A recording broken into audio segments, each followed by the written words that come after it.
Buenos días a todos, bienvenidos a este webinar que vamos a hacer acerca del cierre fiscal para el ejercicio del 2022.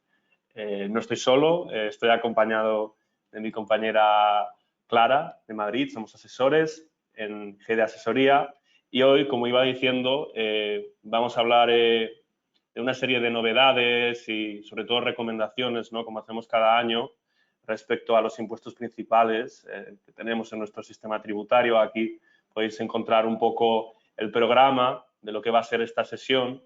Yo voy a iniciar hablando un poco sobre el impuesto sobre sociedades, estas novedades y recomendaciones que vamos a dar, y después seguirá mi compañera Clara hablando sobre todo del impuesto sobre la renta, qué tenemos que hacer antes del devengo, ¿no? Que lo situamos a 31 de diciembre. Un poco el objetivo de esta sesión pues sería adecuar tanto nuestra práctica empresarial como personal a las tendencias interpretativas y al final a la doctrina administrativa reciente que se desprende de los pronunciamientos que ha hecho en los últimos años la administración tributaria.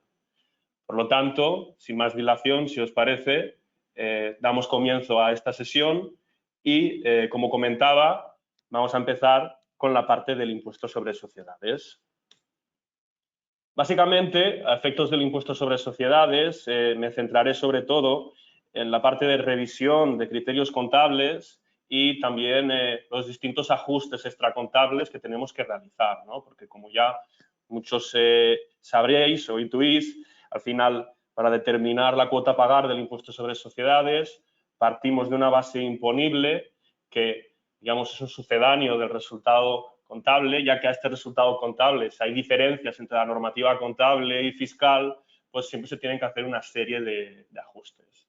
Pero antes de entrar en lo que sería la propia liquidación del impuesto y a comentar estos aspectos más básicos que hay que tener en cuenta, me gustaría hacer un breve inciso a las novedades que vienen para este ejercicio 2022, que si bien es cierto, no consideramos que vayan a afectar en gran medida al grueso e importante de contribuyentes, creemos que vale la pena hacer una mención y comentarlas, ni que sea un poco por encima, ¿no? Entonces, antes de nada, que se me ha olvidado, también si hay algún tipo de cuestión o problema, tenéis el cajetín de preguntas que podéis utilizar sin ningún problema.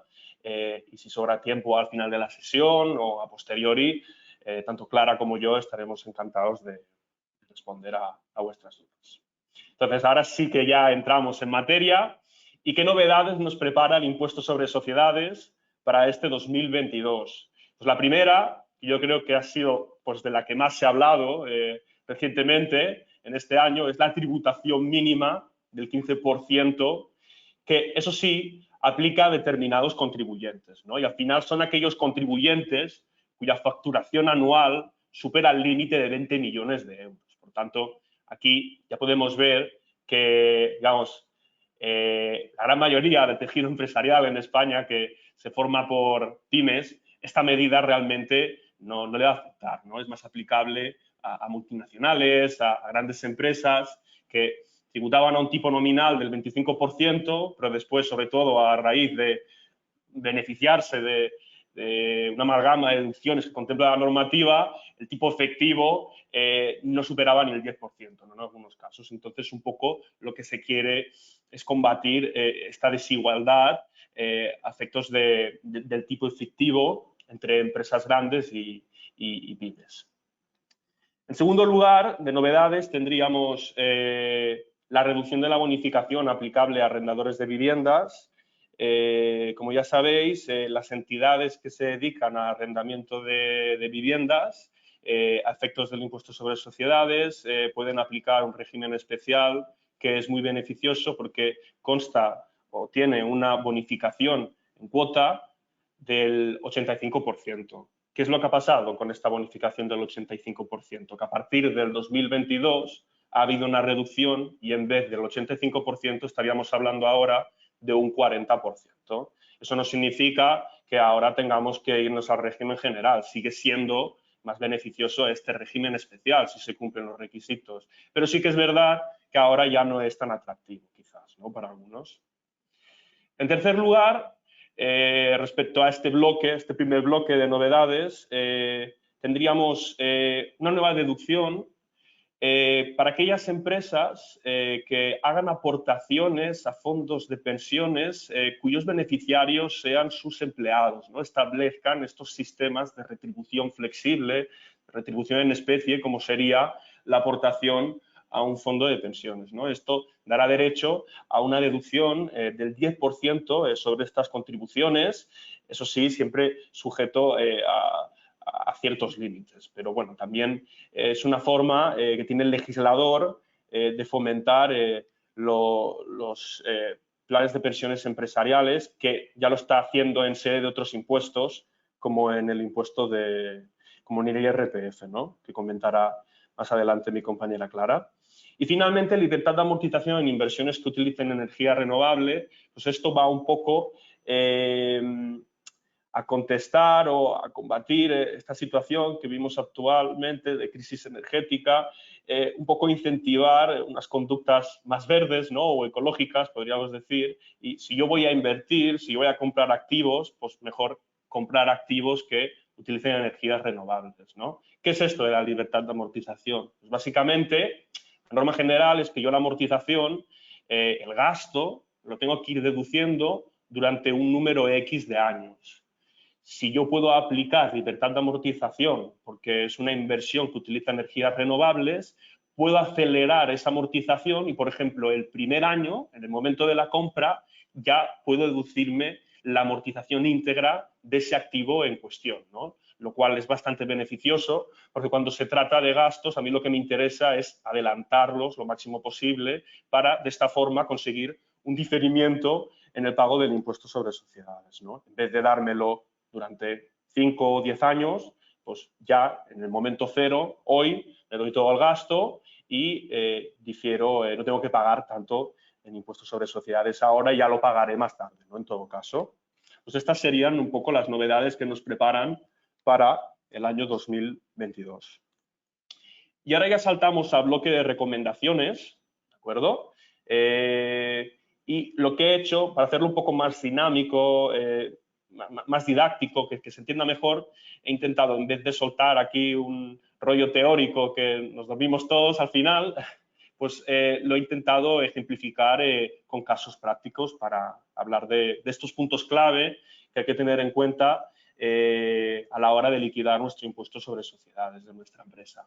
Y aquí lo primero que quería comentar es sobre la imputación temporal de los ingresos y de los gastos. Como muchos ya sabréis, a efectos del impuesto sobre sociedades, igual que en contabilidad, la norma general es yo estos gastos e ingresos imputarlos según el principio del devengo, es decir, cuando se produce la corriente real de bienes y servicios, independientemente de la corriente financiera o flujo monetario.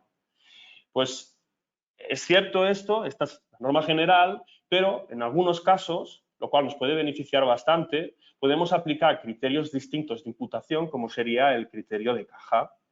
Y aquí os traigo un ejemplo para verlo más claro, ¿no? Tenemos aquí una sociedad que compra una máquina por 150.000 euros, la vende por 100.000 euros.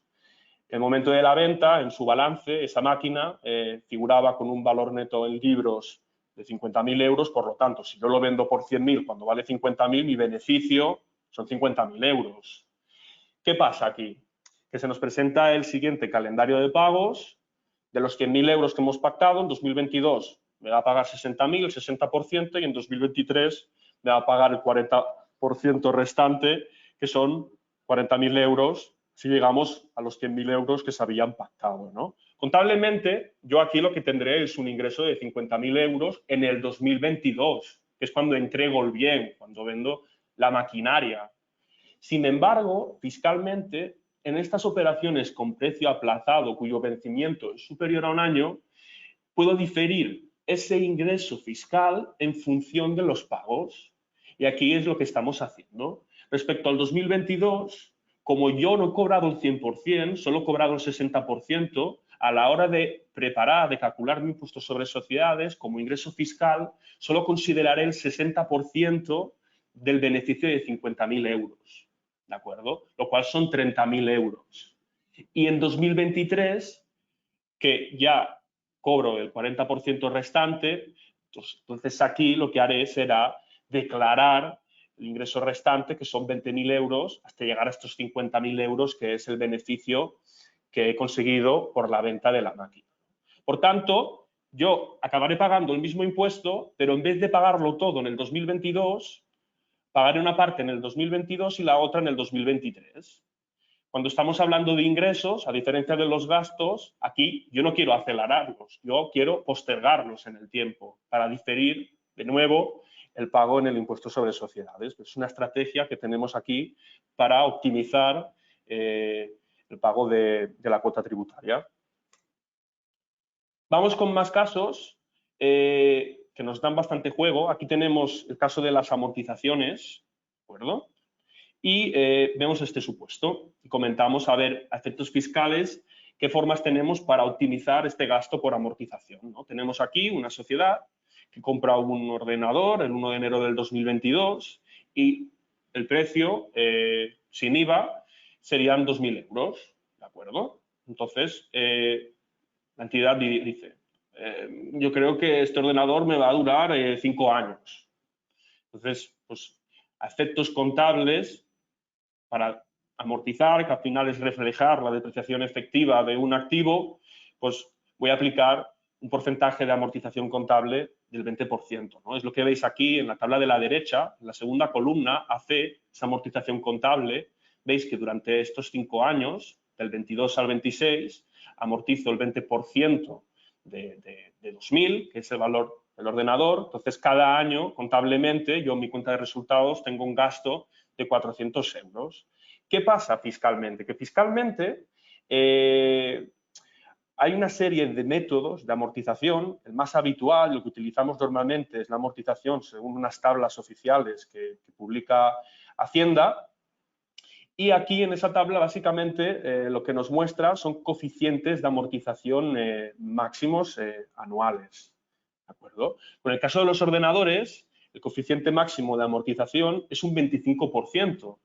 Entonces, aquí realmente lo más inteligente sería, en vez de amortizar fiscalmente un 20%, que podría hacerlo, no hay ningún problema, porque estoy dentro de los límites que establece la tabla, si me deja fiscalmente amortizar más, pues la idea sería aprovechar este coeficiente máximo de amortización y en vez de 400, veis aquí en la tercera columna, amortización fiscal, lo que haría sería amortizar el 25% de 2.000 euros, que son 500 euros. Y veis que lo que hago haciendo esto es acelerar la amortización y reducir mi base cada año en 100 euros hasta que llego al último año, que el valor fiscal es cero y por lo tanto tengo que revertir estos ajustes. Volvemos al caso de antes. Yo voy a pagar el mismo impuesto, pero estoy optimizando ese pago porque en vez de pagar más antes, estoy difiriendo ese pago y esto es algo que siempre no nos conviene, ¿no? A menos que comprometa a nuestra liquidez en un futuro, ¿no? Pero si podemos diferir los ingresos y adelantar estos gastos, pues siempre es bienvenido y es una forma de optimizar el pago del impuesto sobre sociedades, como vamos diciendo. Vamos con otras correcciones del valor de los activos, que son los deterioros. ¿De acuerdo? Y aquí tenemos otro supuesto práctico, comentar así un poco por encima para que quede claro el tema de los deterioros, ya que es importante revisarlos, no solamente a efectos contables, sino sobre todo a la hora de calcular un impuesto sobre sociedades. En cuanto a los deterioros, digamos que la deducción está un poco más restringida en comparación con la amortización y hay que mirarlo, yo creo, un poco más de cerca. Tenemos un primer caso que es un deterioro de un inmueble. Este tipo de deterioros nunca será deducible, ¿de acuerdo? Tendremos que hacer un ajuste positivo al resultado contable porque es un gasto que fiscalmente no es deducible, ya sean inmuebles o otra tipología de activos fijos. Con las existencias, en cambio, ahí sí que nunca habrá duda, no habrá que hacer ningún ajuste porque fiscalmente ese gasto, ese deterioro es deducible. Y luego tendríamos aquí los siguientes puntos que es, bueno, todos van sobre los créditos comerciales, clientes, facturas que nosotros emitimos, pero nuestro cliente no nos paga una vez llegado el vencimiento y por lo tanto tengo que dotar un deterioro, un gasto por deterioro para provisionar un posible impago. Pues aquí hay distintos casos, ¿no?, a analizar siempre, cada uno. Tendríamos, por ejemplo, el punto 3, que nos habla de un crédito comercial con el cliente A y nos dice que nuestra sociedad, nuestra empresa, cierra el ejercicio 31 de diciembre y la factura venció en diciembre. Aquí yo lo he puesto en la columna de no deducible. ¿Por qué? Porque si es un crédito normal y corriente, nosotros, para que sea deducible, tenemos que situarnos en la fecha de cierre del ejercicio, que en este caso es 31 de diciembre, y ver si entre esta fecha y el vencimiento han transcurrido más de 6 meses, ¿no?, la norma general. Si han transcurrido más de 6 meses, imaginad que la factura, en vez de vencer en diciembre, vence en abril, ahí sí que me lo podré deducir, ¿vale? Pero si no han transcurrido más de 6 meses, ese gasto por deterioro no será deducible. ¿Qué más tenemos aquí? Tenemos el caso del cliente B y del cliente C, que estos dos clientes sí que los he puesto deducible. Y aquí, independientemente del periodo de mora que ha transcurrido, si se trata de créditos reclamados judicialmente o cuyo acreedor se encuentra en situación de concurso, ahí automáticamente, como ya es bastante probable que no nos vayan a pagar, pues Hacienda dice, bueno, venga, va, te dejo deducirte ese gasto por deterioro. Digamos que este criterio va muy en línea también con provisiones ordinarias, que es verdad que contablemente el gasto lo tenemos que dar por principio de prudencia, porque los gastos se tienen que contabilizar cuando son probables y los ingresos cuando son seguros, pero a efectos fiscales Hacienda no está muy a favor de esta máxima y entonces en el caso de las provisiones solo se pueden deducir cuando estas se aplican, se desdotan. ¿De acuerdo? Entonces, va un poco ligado con las provisiones, que las tenemos en el artículo 14, los deterioros están en el artículo 13 de la normativa, por si a alguien le interesa echarle un vistazo. Y finalmente, otro crédito comercial, pero aquí cuidado, que no estamos hablando de un tercero, sino que estamos hablando de una parte vinculada, ¿vale?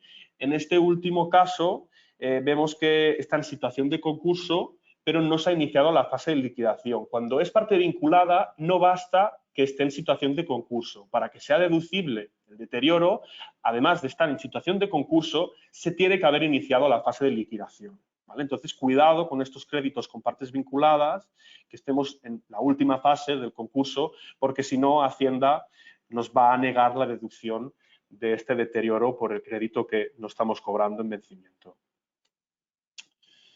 Continuamos con más puntos importantes de la liquidación y ahora nos encontramos con los dividendos y transmisión de participaciones, que esto también se habló bastante el año pasado, porque está regulado en el artículo 21 de la normativa y este artículo pues, se modificó sustancialmente.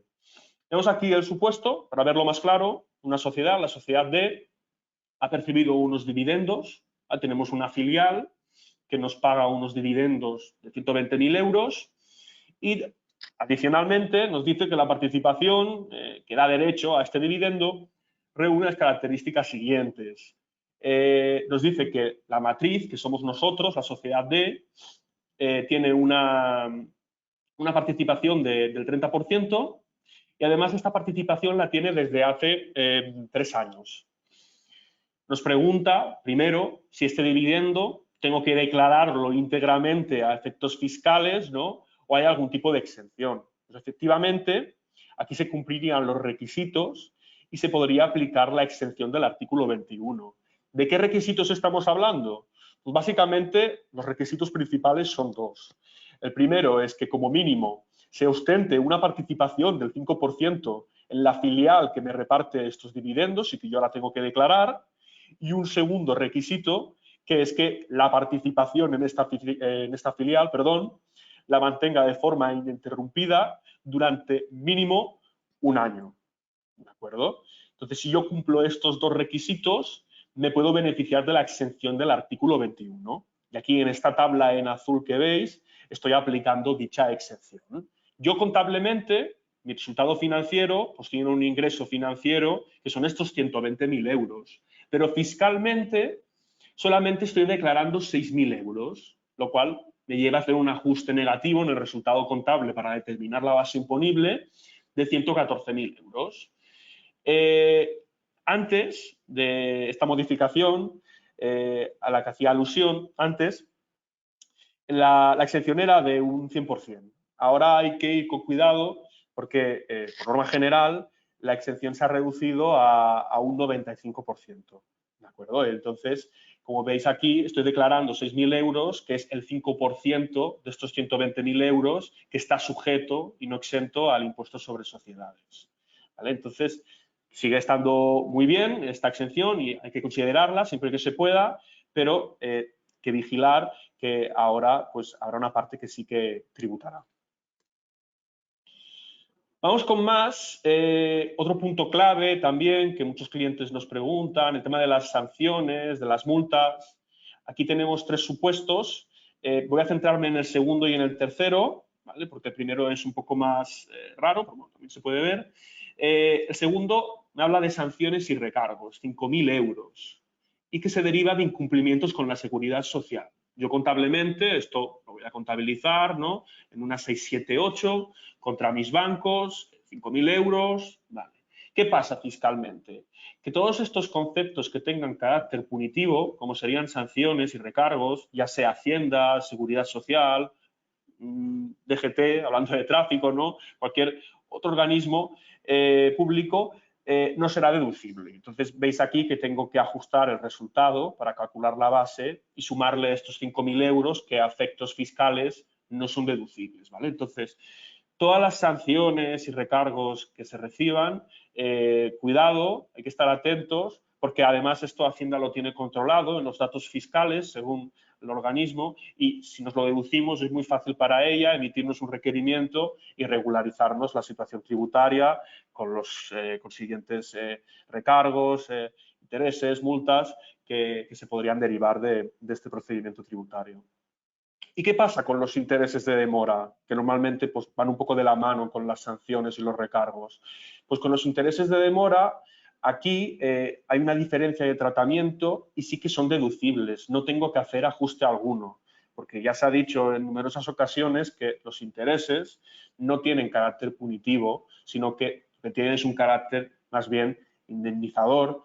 Entonces, eso sí que entraría dentro del ámbito de la deducción y podríamos restar este gasto para determinar la base imponible del impuesto. Otros puntos clave de gastos deducibles, no deducibles, que al final es donde he dicho que me centraría más y yo creo que es importante determinar correctamente la base imponible, sería respecto a donativos y liberalidades. Por regla general, artículo 15 de la normativa nos dice que tanto donativos como liberalidades no son deducibles, pero es verdad que hay una serie de excepciones. Y vamos a analizar ahora estos casos, a ver qué casos serían deducibles ese gasto y qué casos el gasto no sería deducible. Tenemos aquí un primer punto que nos dice que la empresa, la sociedad F, dona 2.000 euros a una entidad sin fines de lucro.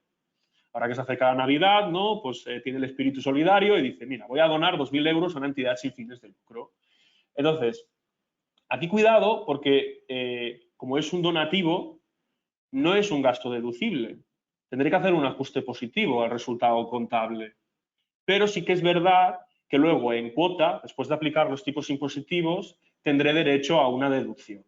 ¿Vale? Entonces, no es tan malo, ¿no? Por así decirlo. Un poco también el legislador lo que quiere es incentivar esta clase de conductas positivas, ¿no? Para la sociedad, como la realización de un donativo a una entidad sin fines de lucro. Entonces, tendré que hacer el ajuste positivo, pero luego no nos olvidemos de la deducción que nos beneficia, ¿no? Que normalmente pues, será un 35 o un 40%.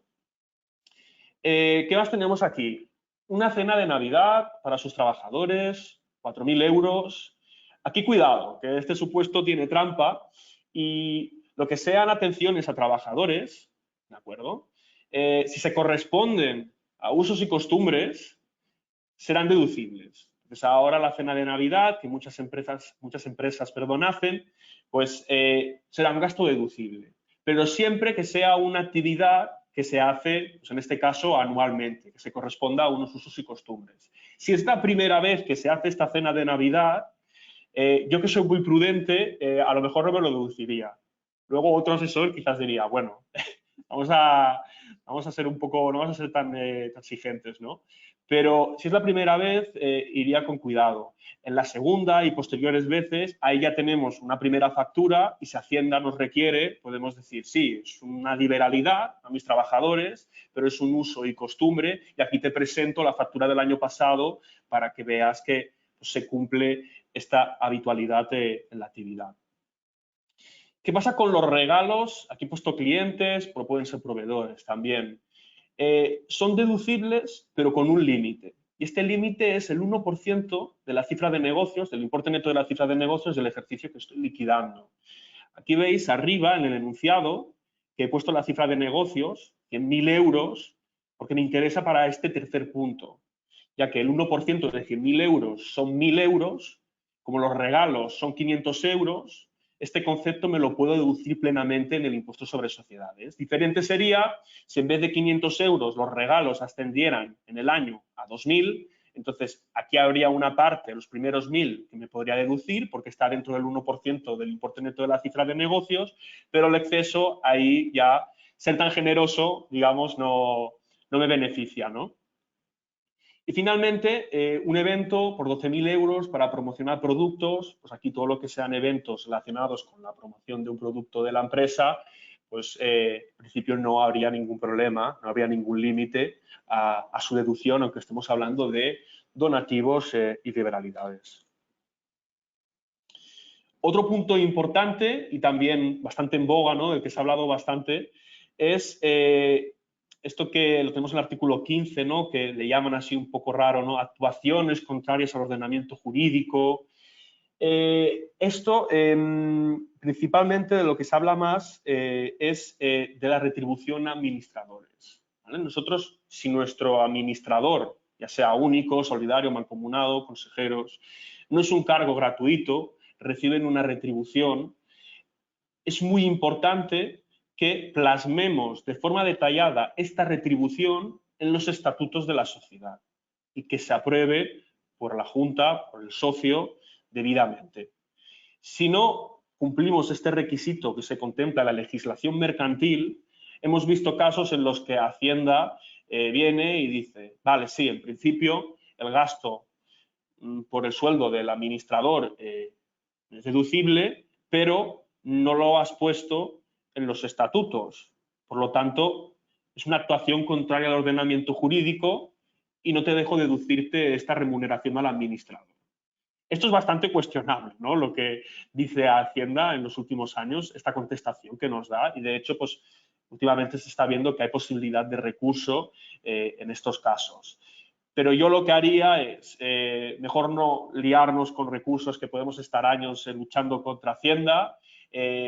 Estaría bien revisar nuestros estatutos y si no está la retribución, la ponemos de forma detallada y de hecho nuestros compañeros de mercantil, por ejemplo, esto siempre se lo miran y os pueden ayudar si tenéis dudas de si mis estatutos está bien explicado o no.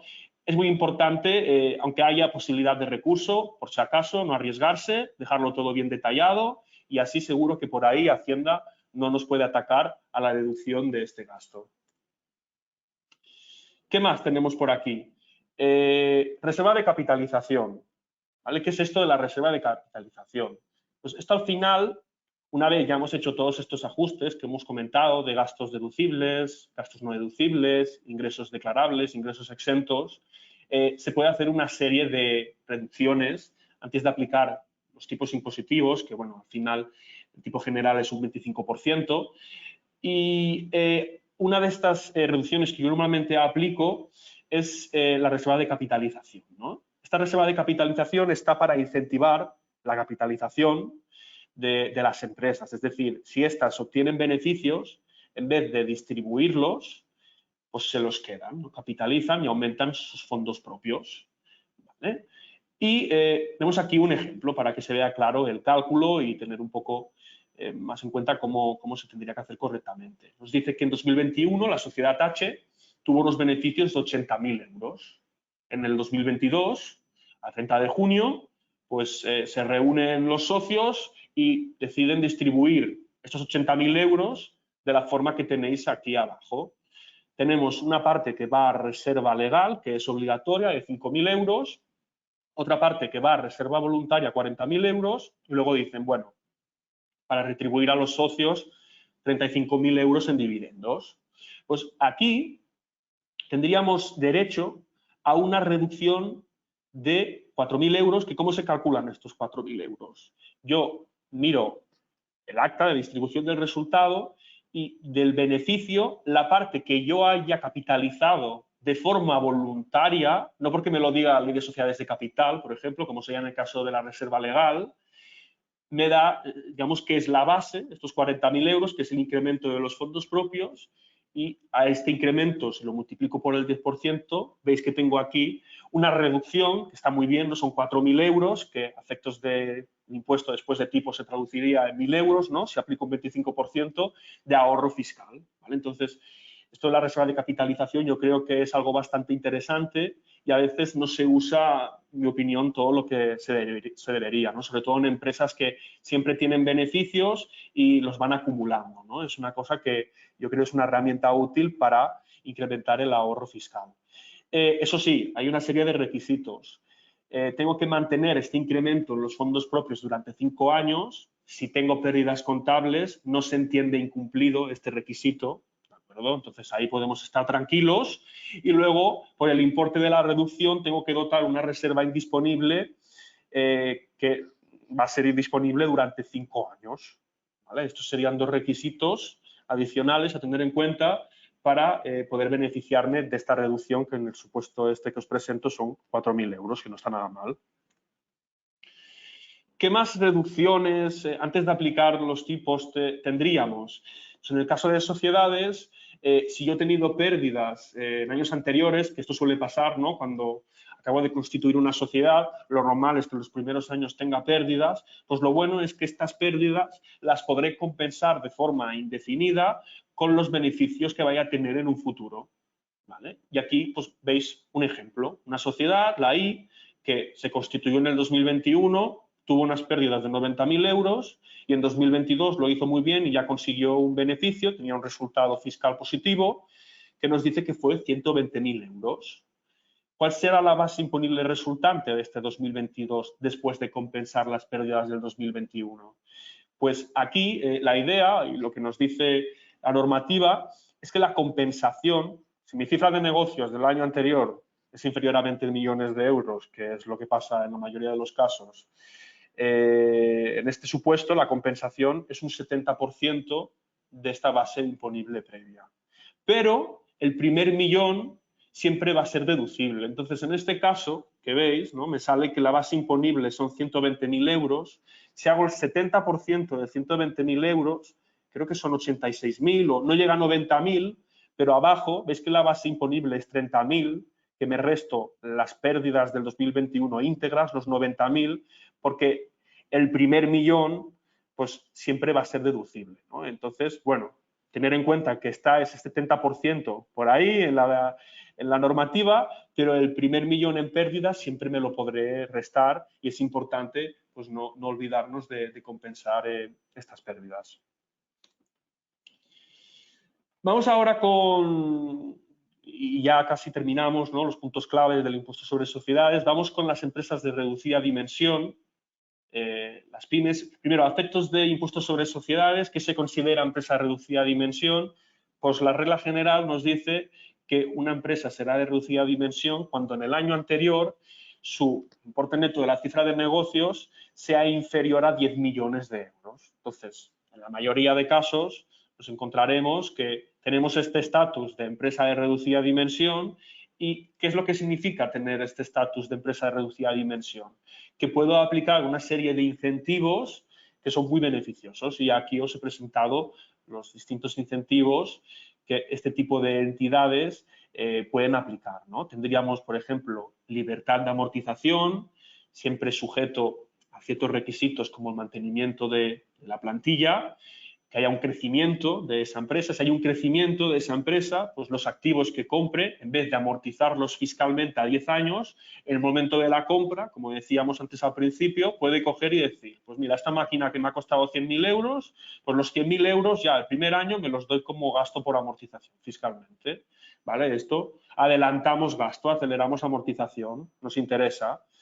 Luego, aquí tendríamos amortización acelerada, que aquí en vez de libertad, pues sí que está un poco acotado los límites y, por ejemplo, si yo, en el caso de los movilizado material o inversiones inmobiliarias, si a mí las tablas me dicen que puedo amortizar a un ritmo del 5%, si soy pyme, en vez de un 5%, lo puedo duplicar. Y en vez de un 5, amortizaría un 10 fiscalmente. También me interesa. El gasto, cuanto antes mejor. El ingreso, más adelante, ¿no? No hace falta declararlo tan rápido. Reserva de nivelación. Reserva de nivelación, aquí sería, es como la contraparte de la compensación de bases imponibles negativas, porque en las bases imponibles negativas yo compenso pérdidas pasadas con beneficios futuros. Aquí en la reserva de nivelación, es compensar pérdidas, exacto, beneficios con pérdidas futuras, ¿vale? Entonces, si yo tengo beneficios, puedo aplicar una reducción en la base del 10% y esta reducción del 10% después la compensaré con las pérdidas que tenga en los 5 años siguientes. Si no tengo pérdidas en los 5 años siguientes, tendré que devolver la reducción en el año 5 y me servirá meramente como un diferimiento del ingreso, que tampoco está mal. Y luego también tendríamos aquí el último incentivo, deducción de las estimaciones globales de insolvencia, ¿no? Hay algunas empresas que lo que hacen a final de año es decir, bueno, pues yo estimo que, teniendo el histórico de años anteriores, estimo que tanto porcentaje no me van a pagar, ¿no? Ya no son deteriores individuales, como hemos visto al principio, sino que ya es en global. Pues esta estimación global de insolvencia, sin aplicar estos incentivos fiscales, sin ser empresa de reducida dimensión, no nos lo podríamos deducir, pero si soy una pyme, una empresa de reducida dimensión, ahí sí que podría deducirme esa estimación global de insolvencia y reducir la base imponible. Y finalmente, una vez hemos hablado de estos incentivos, tenemos la base liquidable a la que le aplicamos unos tipos impositivos, normalmente el 25%, pero por ejemplo puede ser un 15%, ¿no? Si es entidad de reciente creación, otros tipos. Después de aplicar estos tipos, yo tengo una cuota y a la cuota puedo aplicarle una serie de deducciones, ¿no? No olvidarnos de estas deducciones para hacer el impuesto a pagar todavía más bajo, ¿no? Aquí os he puesto unas cuantas, hay más, por ejemplo, la deducción por donativos, que hemos visto en los gastos no deducibles, pero digamos aquí que os he puesto digamos, las más importantes o las que dan derecho a más deducción y que también se mencionan en el documento que os enviaremos, ¿no? Os he enviado ya sobre el cierre fiscal.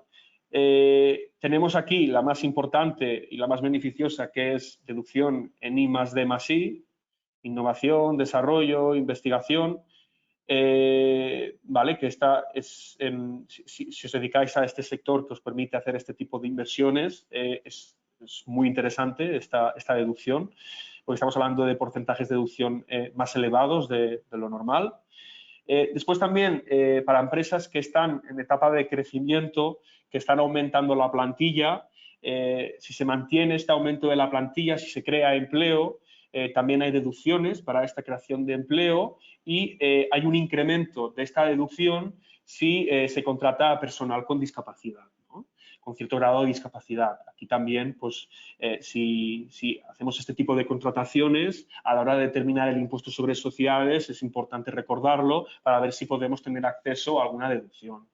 Y finalmente, también para el sector del cine, series, espectáculo audiovisual, al final lo he puesto aquí para englobarlo en un todo, pues aquí también era un sector que en su día estaba un poco marginado. No creo que haya mejorado mucho su situación igualmente ahora, pero sí que se ha intentado un poco favorecerlo y una de las formas ha sido, desde no hace mucho, instaurar esta deducción en empresas que se dedican a estas actividades e invierten sus fondos en realizar estas producciones, ¿no? Aquí también, si os dedicáis a este sector, vale la pena estudiar a ver si tenéis derecho a estas deducciones. Y con las deducciones, y ya termino con esto, también considerar que hay una serie de límites. Tenemos un límite temporal, ¿no? A diferencia de las bases imponibles negativas, que ahí no tengo ningún límite, yo las pérdidas las puedo compensar de aquí a 100 años, si quiero, para exagerar. En las deducciones sí que hay un límite temporal, que es de 15 años, pero si son DI más D más I serían 18. Y también hay un límite cuantitativo. El límite general es un 25% de la cuota íntegra, ¿de acuerdo? Más de un 25% no me puedo deducir en ese año, lo tendré pendiente para años posteriores, siempre que no hayan pasado estos 15 o 18 años, que tenga vigente todavía el derecho, pero este límite del 25 se podría incrementar en el doble, en un 50%, si realizo ciertas inversiones, como por ejemplo inversiones en I más D más I, que por eso decía que eran tan beneficiosas, ¿no? Porque incluso el límite general puede aumentar si parte de mi inversión se centraliza en este tipo de actividades, ¿de acuerdo? Y con esto ya habría terminado mi parte. Cedo la palabra a mi compañera Clara. Te voy a compartir para que puedas presentar. Entonces hablará del IRPF. Muchas gracias. Vale, gracias, Carlos. Bueno, buenos días a todos. Yo intentaré ir un poco más rápido porque hemos considerado que tiene más importancia la parte del impuesto sobre sociedades, pero sí que nos gustaría repasar algunos elementos que son básicos, ¿vale? O que hemos visto que puede llegar a traer problemas por experiencia previa en el impuesto sobre la renta de personas físicas. En primer lugar, en relación con los rendimientos del trabajo, nos gusta repasar siempre la obligación de presentación de declaración, ¿vale? Porque dependerá en los límites mínimos de obligación de declaración en función del número de pagadores. En 2022 todavía arrastrábamos durante un par de meses los ERTES, ¿vale? Que han afectado a un número de la población bastante alto y que en muchas ocasiones puede generar que nos salte esta obligación de declarar cuando, en el caso de haber tenido solo un pagador, por ejemplo, no hubiera ocurrido. Para ver esto un poquito de forma más didáctica, hemos puesto un ejemplo, ¿vale? De un contribuyente que tiene unos ingresos brutos de 21.000 euros. En el primer caso lo veremos en el caso de que solo vengan de un pagador, de su empleador. Durante todo el año ha cobrado un ingreso de la empresa A de 21.000 euros y ha sufrido unas retenciones de 2.578,80 euros. Como el límite mínimo, ¿vale? Cuando solo tienes un empleador es de 22.000 euros, ¿vale? De ingresos, en este caso no tendría obligación de presentar esa declaración, ¿vale? Y habría quedado un impuesto final ingresado mediante retención de 2.578,80. ¿Qué pasa en el caso de que vamos a poner esa persona, además de la empresa A, ha recibido del SEPE, ¿vale? 5.000 euros. De la empresa A ha recibido 16.000 euros, entró en ERTE y del SEPE ha recibido 5.000 euros. Esos 5.000 euros irían sin retención y ha sufrido una retención de la empresa A de 859,20 euros. En este caso, a pesar de que el ingreso total es de 21.000 euros, que era igual que el primer supuesto en el que solo había un empleador, si nos damos cuenta, en este caso baja el límite mínimo para declarar a 14.000 euros. En este caso, como estaremos ya por encima de esos 14.000 euros, con esos 21.000, estaríamos obligados a presentar la declaración con un resultado de ingresar de 1.645,27, ¿vale? Y se nos quedaría un impuesto final de 2.504,47 euros. Esto es importante porque nos hemos encontrado a veces clientes que estaban por debajo de esos 22.000 euros de límite, pero en un caso como cobrar un mes de desempleo o un ERTE o incluso tener un pagador de forma esporádica de una semana, ¿vale? Al año, le ha provocado esta disminución del límite mínimo y ha tenido obligación de declarar. Así que es algo que tendríamos que vigilar.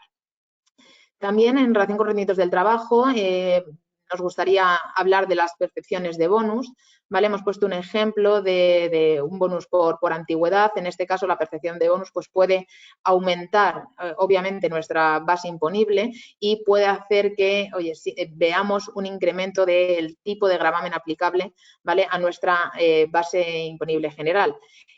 Vamos a poner un ejemplo de que en enero de 2022, ¿vale? Un consultante, el consultante en este caso se deriva de una consulta a la Dirección General de Tributos, pues se jubila, ¿vale? En la empresa en la que llevaba trabajando desde 1979. En la última nómina, pues le deciden premiar con un bonus, ¿vale? Con una mejora económica que estaba vinculado a su antigüedad en la empresa. Aquí nos planteamos, obviamente estaríamos hablando de un rendimiento del trabajo, ¿vale? Porque se deriva de su trabajo en esta empresa durante todos estos años, y nos planteamos la posible aplicación de la reducción, ¿vale? Del 30% de la base, porque existe un periodo de generación superior a 2 años. En principio podría resultar obvio que aplica esta reducción, pero es importante que se cumplan unos requisitos, ¿vale? Exigidos por parte de Hacienda, como que la antigüedad, ¿vale? Que el rendimiento que se está percibiendo quede vinculado a una antigüedad, ¿vale? De la empresa que ascienda a más de 2 años y que el propio documento, que ya puede ser el contrato laboral o un convenio o cualquier, digamos, documento en el que se recoja este tipo de rendimientos o de mejoras económicas, tenga el propio documento una antigüedad también superior a 2 años, ¿vale? Que tenga por lo menos una antigüedad de 2 años.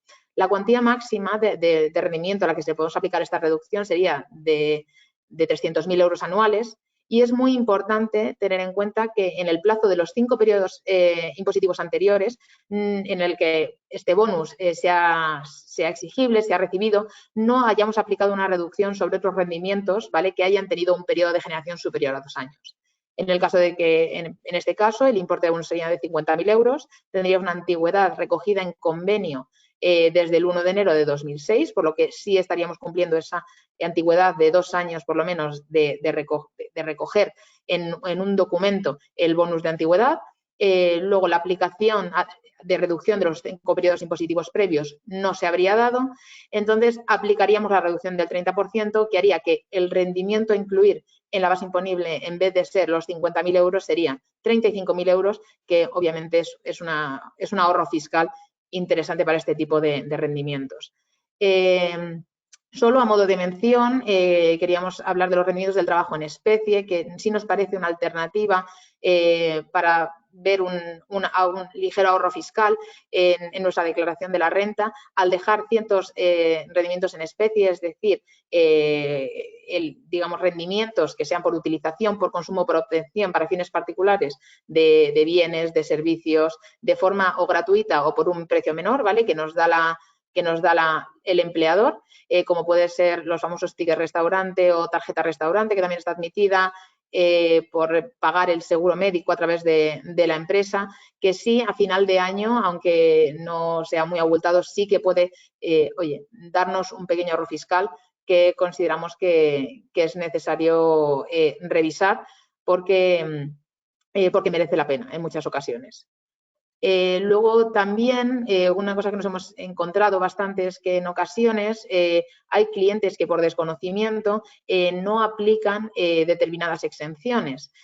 Una de ellas, de las más habituales, es la exención del artículo 7P de la ley del IRPF, que es una exención por trabajos desarrollados efectivamente en el extranjero. Es decir, en el momento en el que tú te trasladas, independientemente de la duración del traslado, incluso pueden ser 3 días de traslado porque te vas a hacer un proyecto en el extranjero o lo que sea, que por eso, digamos, por esos rendimientos generados por ese trabajo efectivamente desarrollado en el extranjero, puede quedar exento con unos requisitos y con unos límites.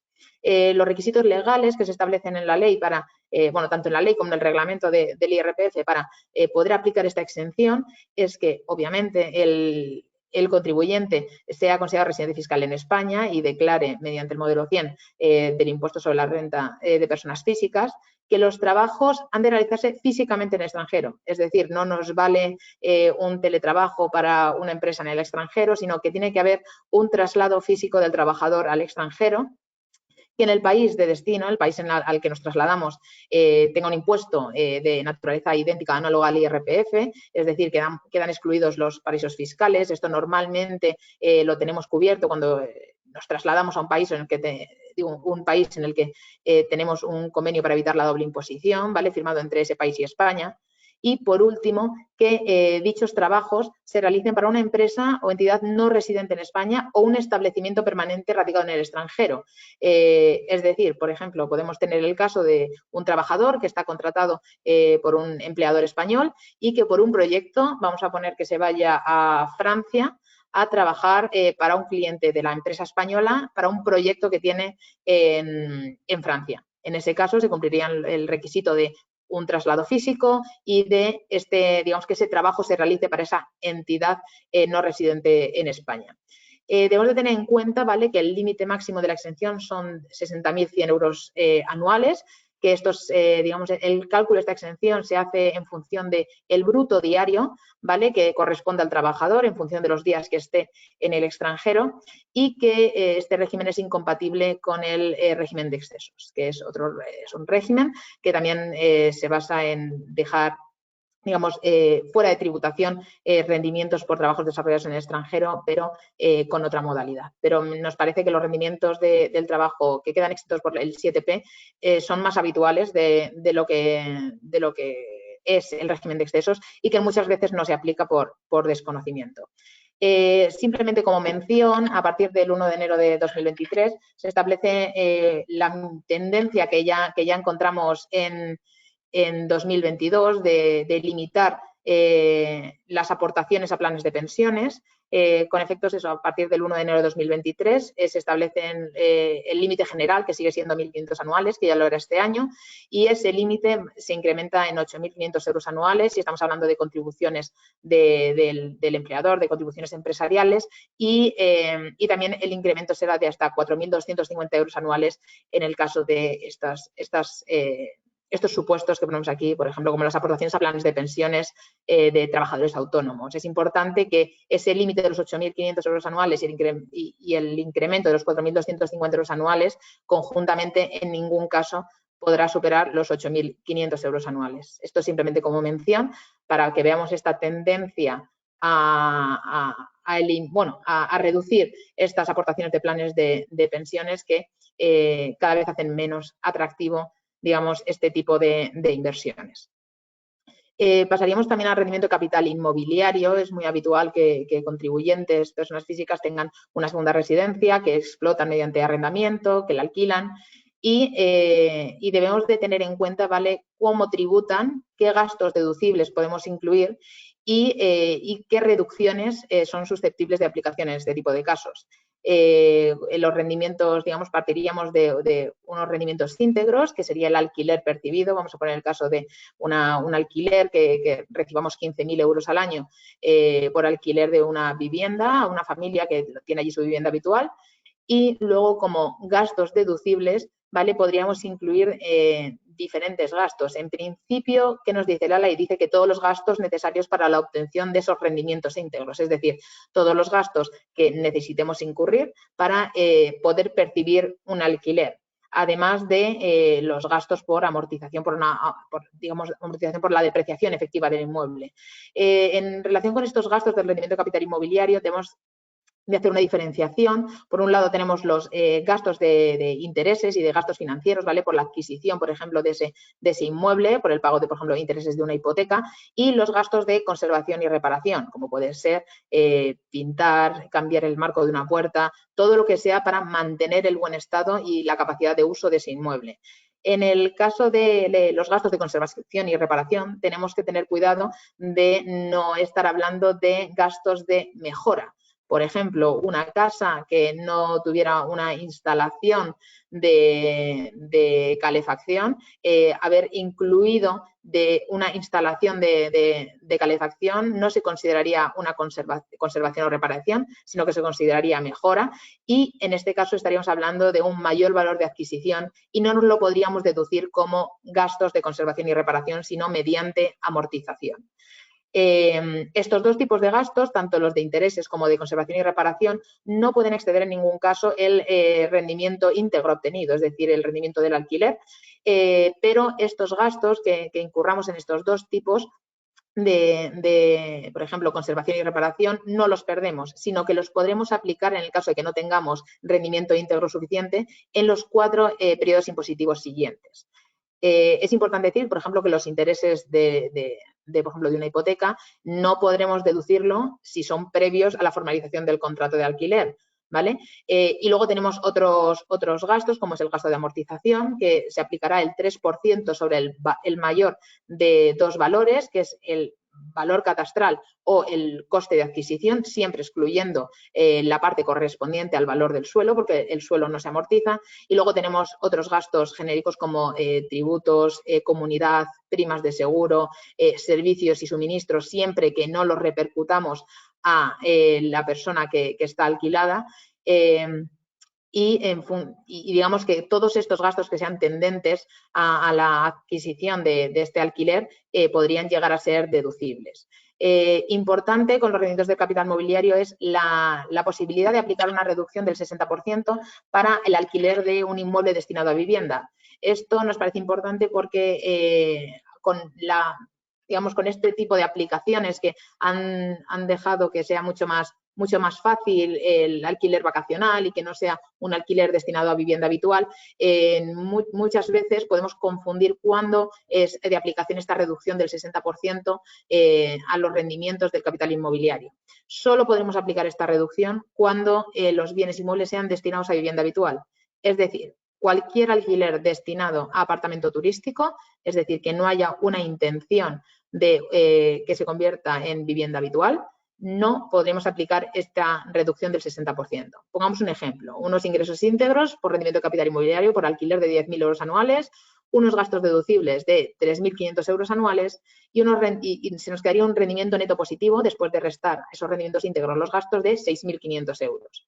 Tenemos que comprobar que el contrato específicamente habla de un contrato destinado a vivienda habitual y que la duración del mismo evidencia que realmente este contrato pues sirve como vivienda habitual de la persona que ha alquilado el inmueble. En el caso de que se cumpla este requisito, sí podremos aplicar la reducción y, como vemos, de los 6.500 euros que teníamos de rendimiento neto positivo, se nos queda un rendimiento neto reducido a declarar de 2.600 euros, por lo que vemos que hay verdaderamente un ahorro fiscal importante. También nos gustaría hablar, ya fuera del rendimiento de capital inmobiliario, de la fiscalidad en IRPF de operaciones con criptomonedas, que últimamente se ha democratizado mucho este tipo de activos y ya casi, una gran parte de la población tiene criptomonedas y hace operaciones con ellas. Simplemente un repaso de las operaciones más habituales, como puede ser la venta de criptomonedas, que obviamente se trataría como una venta de cualquier otro activo, por lo que nos generaría una ganancia o pérdida patrimonial que deberíamos de incluir en nuestra declaración. En el caso de que haya un intercambio de criptomonedas, que es también una operación muy habitual de un tipo de criptomoneda por otra, estaríamos hablando a efectos fiscales de una permuta que también nos generaría una alteración patrimonial, ¿vale? Que deberíamos de declararla también como una ganancia o pérdida en el IRPF, dependiendo del resultado de la operación. En el caso de que haya una transmisión gratuita de criptomonedas, tenemos que tener cuidado porque estaríamos sujetos al impuesto sobre sucesiones y donaciones y que en muchas ocasiones esto se nos puede olvidar y debemos de tener en cuenta que es como la transmisión gratuita de cualquier otro activo que debemos de tener en cuenta a efectos del impuesto sobre donaciones. Y, por último, percibir una contraprestación en forma de criptomonedas, es decir, el pago, por ejemplo, de unos servicios, en vez de pagártelo en euros, en moneda corriente, que te lo paguen en criptomonedas. En este caso, la Dirección General de Tributos ha establecido que debemos de integrar este pago como una ganancia patrimonial en la base imponible general del IRPF, ya que no se debe a una transmisión de un bien, sino que es una ganancia patrimonial de la base imponible general. Pasaríamos a hablar, por último, hacer un repaso de los rendimientos de actividades económicas, que esto es una pequeña definición que le hemos puesto a modo de recuerdo de que una actividad económica se define como el trabajo personal o el aporte de capital con la ordenación por cuenta propia de medios de producción y recursos humanos y que tenga una finalidad de intervenir en la producción o en la distribución de bienes y servicios. Por nuestra experiencia, las mayores contingencias a efectos de actividades económicas que encontramos en persona física por autónomos es el rechazo del carácter deducible por parte de la Administración de muchos gastos incluidos en las declaraciones de los autónomos. Por eso, consideramos que a efectos de autónomos debemos de tener muy claro que lo más importante es la prueba del carácter deducible de estos gastos y hemos hecho una pequeña lista de aquellos gastos que nos hemos encontrado y que nos parecen más recurrentes y que debemos de tener en cuenta. En principio, dietas y manutención de los empleados, principalmente los gastos de comidas, de viajes que puede tener por esa actividad económica y que son muy habituales. Normalmente suelen la Administración Tributaria fijarse en si se ha hecho en un día laboral y dentro de lo que ellos consideran la jornada laboral. Esto es discutible porque bueno, los autónomos muchas veces no tienen el horario de 8 a 3 y de lunes a viernes, pero es una cosa que sí hemos encontrado que argumentan para quitarnos ese carácter deducible. También, obviamente, para todos los gastos, no lo repetiré en cada uno de los apartados, sino obviamente tenemos que tener la documentación justificativa mediante factura y que esté en buen estado, que sea una factura completa, que esté identificado el autónomo. Eso es importante que lo tengamos.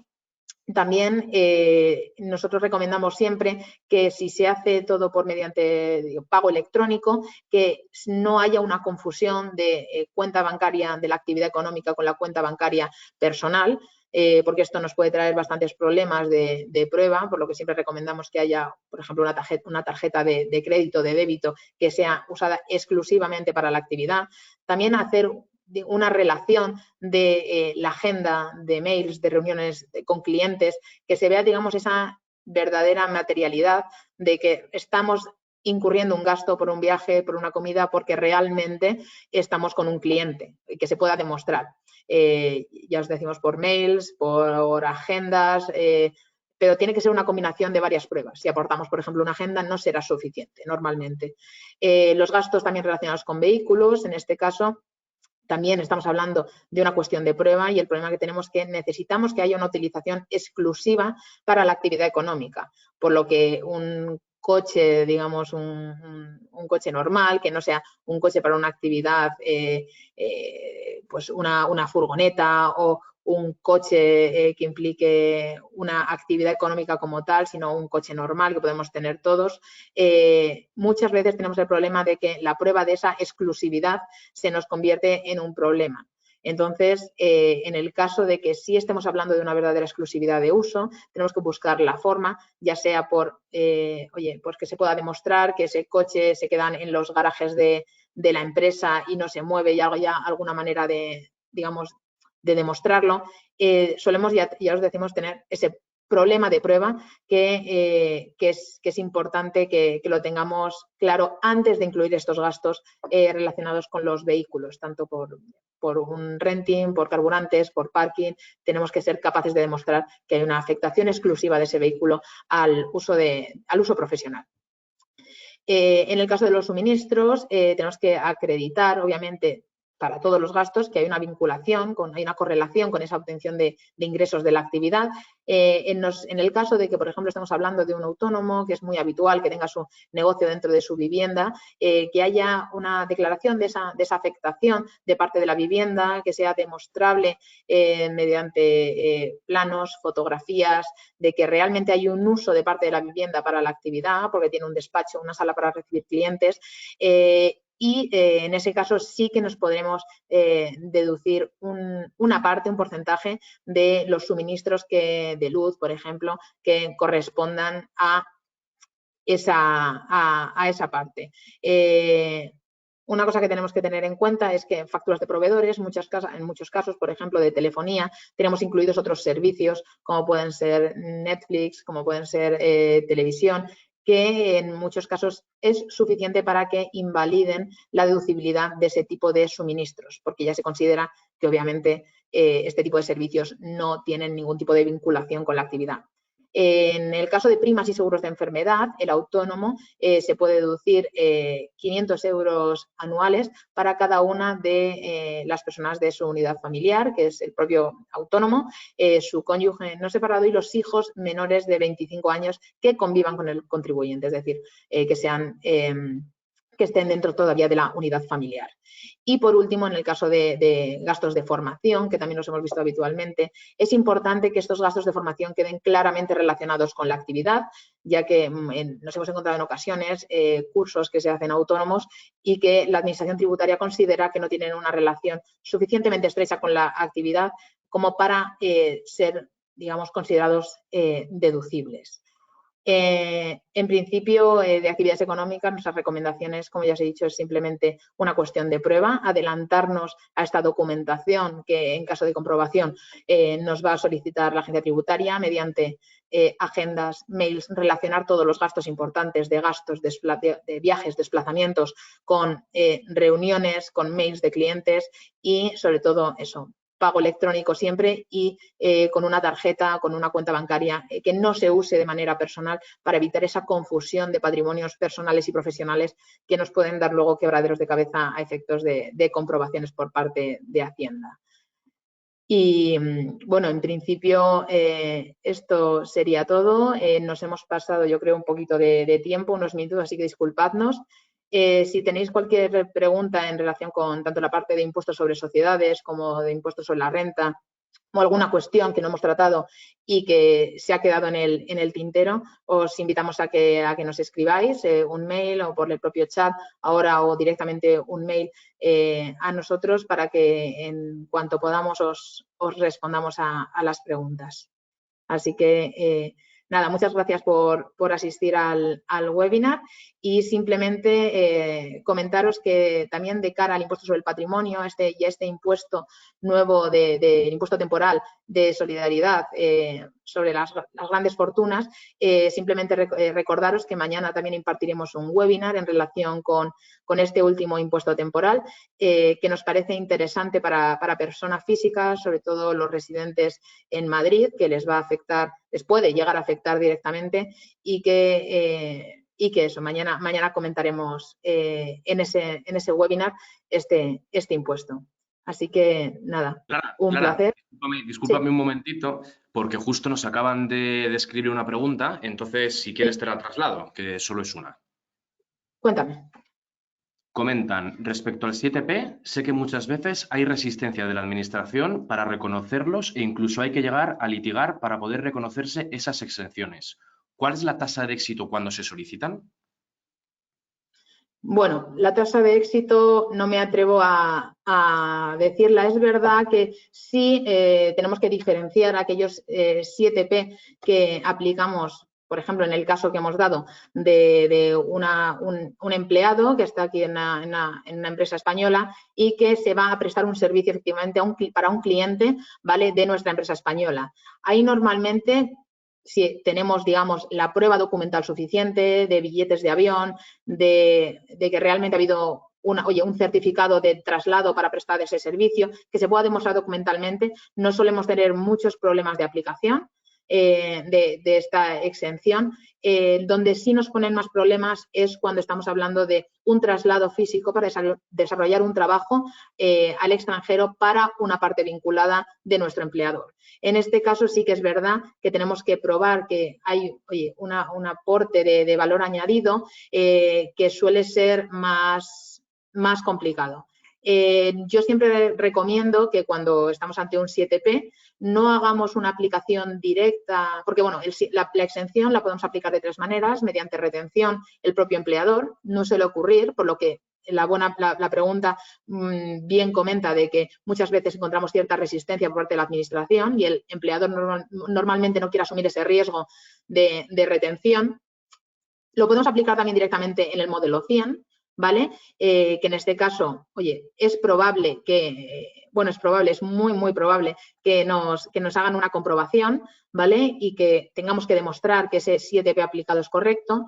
Y en el caso de que oye, la Administración considere que no hemos aplicado correctamente, pueden incluso sancionarnos, obviamente.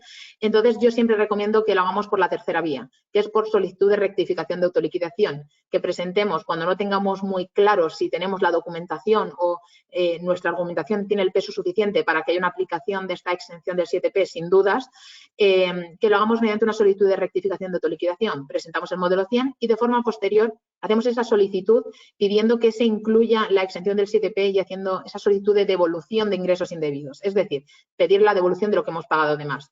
De esta manera, al hacerlo por medio de solicitud, nos quitaríamos el riesgo de cualquier tipo de sanción y lo peor que nos podría pasar es que nos la denegaran. Entonces, me parece la manera menos agresiva y con menos contingencia de aplicar el 7P. pero no me atrevo a darte una tasa porque depende mucho del caso. Es una exención que es muy casuística y que habría que ver caso por caso.